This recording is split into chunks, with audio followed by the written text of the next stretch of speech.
యేసయ్య ఎంత గొప్ప దేవుడండి. స్వస్థపరిచే దేవుడు ఆయన. ఎవరైనా అనారోగ్యంతో ఉంటే బాగు చేస్తాడు. అలా టచ్ చేయంలోనే అత్తగారి జ్వరం మొత్తం పోయింది.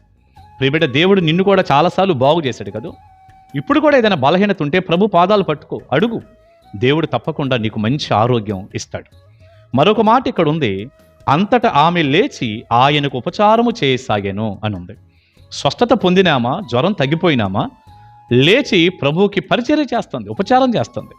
ఆయనకు వంటే చేసి పెట్టిందో లేకపోతే ఇంకా ఎన్ని రకాలుగా సిద్ధపరిచిందో ఆహార పదార్థాలు, మొత్తానికి ప్రభువుకండి ఉపచారం చేస్తుంది.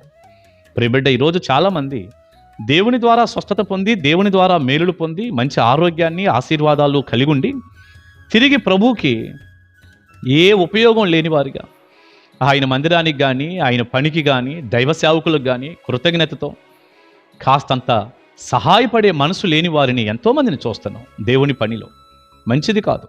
నీకు దేవుడిచ్చినటువంటి ఆ స్వస్థతను బట్టి, బలాన్ని బట్టి, ఆరోగ్యాన్ని బట్టి కృతజ్ఞతతో తిరిగి దేవుని కొరకు నువ్వు నిలవాలి.